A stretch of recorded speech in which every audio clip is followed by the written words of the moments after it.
So, you're struggling with anger. Articles and social media are telling you to control your anger before it controls you, and that you need to calm down. But what if these ideas are more harmful than good? Hi, my name is Vashti. Welcome back to our channel where we take a no BS approach on mental health. In this video, we're going to talk about anger, the stigma around it, ways to get in touch with your anger in a safe way, and some healthy ways to express that anger. So let's talk about stigma. We live in a society that values emotional control and calmness. So when people become angry, they're usually seen as unstable or irrational. This emphasis on calmness is actually quite dangerous because we tend to only see anger expressed in a way that hurts others. This then leads us to believe that anger is bad because it is explosive and hurtful. There are even some instances where anger can be used as a way to excuse violence or aggression towards others.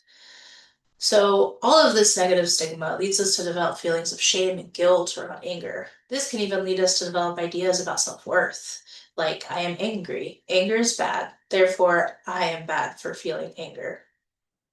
So, where does all of this leave us? It leaves us not knowing how to express or even feel our anger. Many people tend to bottle it up until it becomes unmanageable, which can affect our relationships with our friends, our family, our coworkers, and even ourselves. Because how can we trust our own experiences if we don't allow ourselves to be connected to our own emotions and to our own bodies? So, what can we do about that?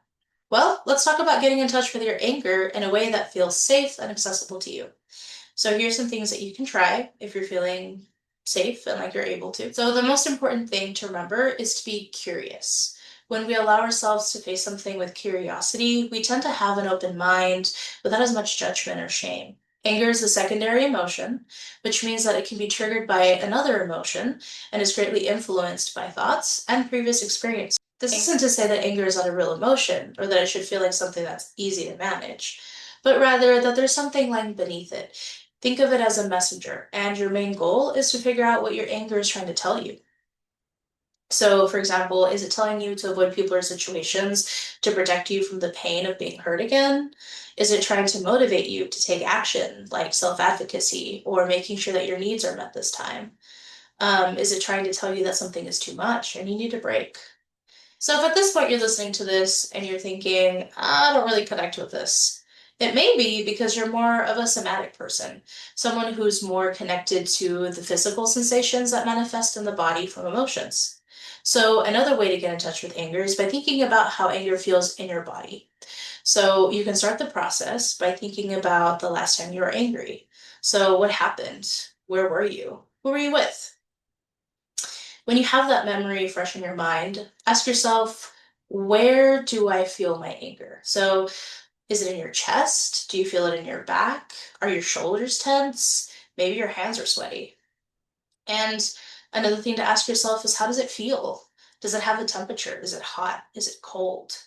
Is it a very like narrow sensation? Like, is it sharp? Or does it feel hollow and wider? Maybe it's not in a specific place. Maybe it feels like a wave that washed over you or that continues to wash over you as you're experiencing anger. All right, all right. So you're feeling the anger. Now what? I got you. Let's talk about some healthy ways to express anger. So, obviously, this is going to vary greatly from person to person, but I'll talk about a few good general things to try. The first to consider is your anger energizing? Meaning, do you feel like you need to do something right now? Or is it more of a slow burn, meaning that it builds up over time until something triggers you to face it? So, if you're the type of person that has the energizing anger, pressing the wall might be something you might want to try. Bear with me on this. You're going to stand in front of a wall with your fingers spread out like so, because we want to protect your wrists, and you're going to push the wall as hard as you can without hurting yourself, of course. The amount of time varies usually from person to person, but 5 to 10 seconds is a good starting point. Then you're going to relax. You're going to take a couple of deep breaths and go in for a second push. So repeat this as many times as needed until you feel like your body has gotten that energy out and you're feeling a little bit more comfortable. So you can do all sorts of things like jumping jacks, going for a brisk walk, punching a pillow, yelling into a pillow. The important thing is the intentionality behind doing something to honor your anger and what your body is telling you that it needs in this moment. If your anger is more of a slow burn, then something like journaling about your anger might be more your speed. Mindfulness and meditation are also really good skills to practice. I also want to make sure to mention that there isn't just two types of anger. I just divided it into those two general categories because I felt like that would be kind of an easy way to start this conversation. Next, I want to talk about some things that can help you regulate your nervous system if you're starting to feel scared that your anger is too much or overwhelmed because you're feeling it all at once. So, something that can be really helpful is breathing exercises. Box breathing is a really good one. So, it's basically you breathe in for 4 counts, you hold it for 4 counts, you exhale for 4 counts, and then you hold for 4 counts. And then the process starts over again, and you repeat that 4 times. Another good one to do is the 6, 7, 8. So you inhale for 6 counts, you hold for 7 counts, and then you exhale for 8 counts.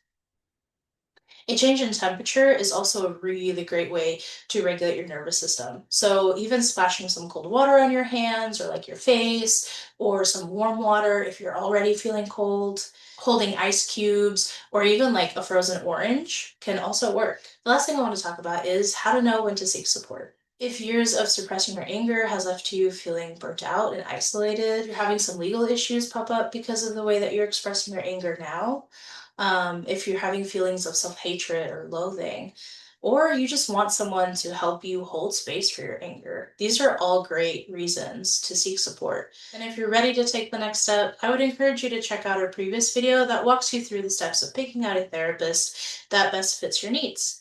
Let us know in the comments below if you have any other information that you'd like us to cover. I'd be happy to do a follow-up or a part 2. Like and subscribe for more content, and thanks for watching.